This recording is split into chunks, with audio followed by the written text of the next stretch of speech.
Kĩriga kĩrĩa kĩrigicĩirie gũtigithio wĩra kwa ũrĩa ũrarĩ mũthũrimi wa mathabu rũhonge-inĩ rwa ũheani wa motungata ma ũrigitani rwa SHA Andrew Rotich nĩ gĩthiĩte na mbere kũgucĩrĩria mawoni kuma honge itiganĩte iria ikuruhanĩtio na njĩra ĩmwe kana ĩngĩ. Ũmũthĩ ngwatanĩro ya ATARI ya mathabu ya ICPAK ĩkĩhiũka gũtetera na kũrũgama na Rotich na wĩra ũrĩa arutire harĩ kwanĩrĩra ngukumio ya mabirioni ma mbeca rũhonge-inĩ rwa SHA. ICPAK stands firmly with CPA Andrew Rotich and commends his consistent display of professionalism. His contribution from his time at NHIF to SHA reflects the best traditions of our profession. Again, we demand fairness in the process. Rotich ũrĩa warĩ mũrũgamĩrĩri wa rũhonge rwa ũthũrimi wa mathabu andĩkirwo mweri-inĩ wa Ĩna hamwe na mũrũgamĩrĩri mũnene wa SHA Dr. Mercy Mwangagi. No igoti rĩgĩathana gũcokerwo kwa mũtaratara wa wandĩkani wa iturwa itiganĩte arĩ hamwe na gĩturwa kĩa Rotich, ũndũ ũrĩa warutire mweke kũrĩ rũhonge rwa SHA kwaga kũmũkuruhania harĩ mĩhang'o ya ũthũrimi wa arĩa maratanywo kuoya ithenya rĩake ũmũthĩ. Gũkũ SHA ĩgĩtetera kiuga ndaikire ihoya rĩa gĩturwa gĩkĩ gĩake.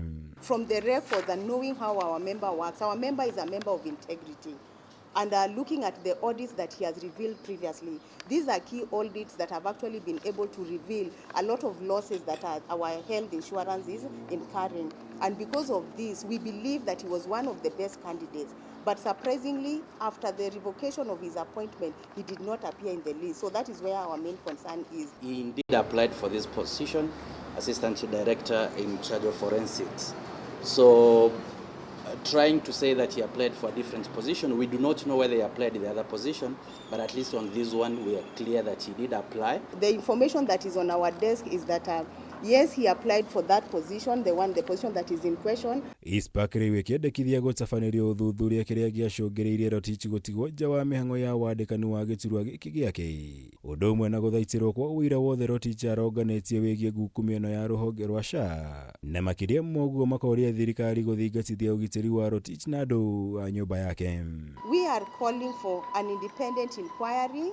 This should be an impartial review of the circumstances of recruitment outcomes consistent with Article 47 of the Constitution on fair administrative action. We are also calling to action protection of evidence, safeguarding all material evidence that auditors and whistleblowers provide in the SHA matter.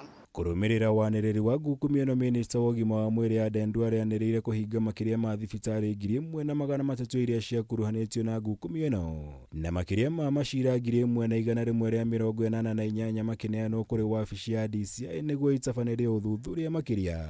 Rĩu ICPAK ĩkĩũria mbunge ya bũrũri kũhanyũkia ũhĩtũkia wa watho wa gũthaitĩra arĩa othe marĩanagĩrĩra ngukumio ta ici. We call for legislative action. Here we are asking for the fast tracking of whistleblower protection legislation to provide clear legal safeguards.